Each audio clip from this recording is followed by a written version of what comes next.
வணக்கம். நான் இன்னைக்கு வெள்ளை கொண்டைக்கடலை சுண்டல் எப்படி பண்ணுறதுங்கிறத காமிக்க போகிறேன். அதுக்கு என்னெல்லாம் வேணும்னா வெள்ளை கொண்டைக்கடலை, உளுத்தம்பருப்பு, கடுகு, தேங்காய், எண்ணெய் தாளித்து கொட்டுறதுக்கு, அப்புறம் மிளகா வத்தல், கருவேப்பிலை, இவ்வளவுதான் இதுக்கு வேணும். எப்படி பண்ணுறதுங்கிறத நான் காமிக்கிறேன். நான் இப்போ இந்த கொண்டைக்கடலையை இந்த பாத்திரத்தில் ஒரு பவுல் இந்த பாத்திரத்தில் ஃபுல்லாக போட்டு அதை நேற்றுக்கு ராத்திரிக்கு ஊற வச்சுருந்தேன். நீ காலையில் எடுத்து அதை குக்கரில் வச்சு ஒரு 7 விசில் விட்டேன். 7 விசில் விட்ட உடனே அது இப்படி இருக்கும்.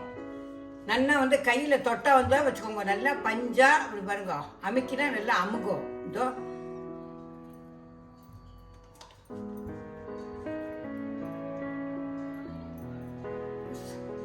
கொண்டைக்கடலை வேக வைக்கிறதே உப்பு போட்டு தான் வேக வச்சிருக்கேன். அதனால உப்பு அதில் இருக்கும். உங்களுக்கு சப்போஸ் வேணும்னா துளி உப்பு போட்டுக்கோங்க. இப்போ அடுப்பை பற்ற வச்சுக்கணும். பற்ற வச்சுட்டு நான் எண்ணெய் வச்சுருக்கேன். எண்ணெயை ஒரு 2 ஸ்பூன் விட்டுக்கணும். இழுப்பு சட்டி கொஞ்சம் காயணும்.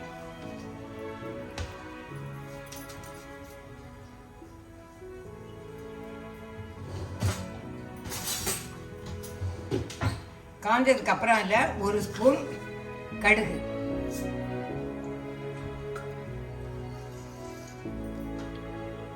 கடுகு வெடிக்கட்டும். வெடித்த உடனே உளுத்தம்பருப்பு போடணும். கடுகு வெடிக்கிறது. இப்போ அதில் 2 மிளகாப்பழம் போடுறேன். மிளகாப்பழம் போட்டதுக்கப்புறம் ஒரே 1 ஸ்பூன் உளுத்தம்பருப்பு,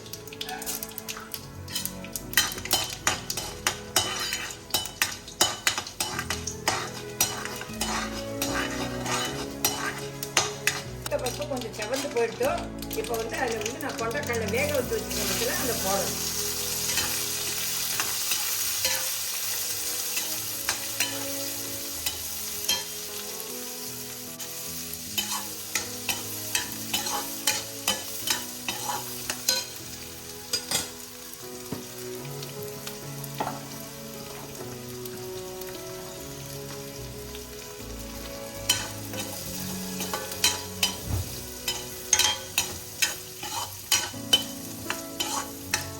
ரொம்ப கிண்டனும் அவசியம் இல்லை. கொஞ்சம் இது பண்ணிவிட்டு அதில் நான் இப்போ கொஞ்சம் தேங்காய் போட போகிறேன்.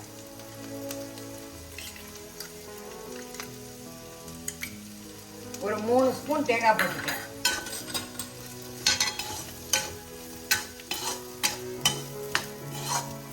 அதுக்கப்புறம் அதில் கொஞ்சம் பெருங்காயம் போட்டுட்டு இந்த கருவேப்பிலையை நல்லா கிள்ளி போடணும்.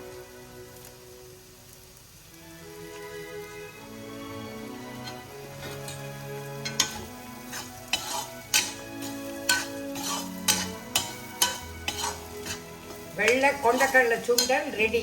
இந்த கொண்டைக்கடலை ரெடி ஆயாச்சு. அதை அடுப்புலேருந்து எடுத்து இப்போ ஒரு பாத்திரத்தில் நான் வச்சுருக்கேன். நீங்கள் அதை சாப்பிட்டு பார்த்துட்டோ எப்படி இருக்குங்கிறதுக்கு லைக் பண்ணுங்க, ஷேர் பண்ணுங்க, சப்ஸ்கிரைப் பண்ணுங்க. அதோட டேஸ்ட் எப்படி இருக்குங்கிறதுக்கு எனக்கு கமெண்ட் பண்ணுங்க.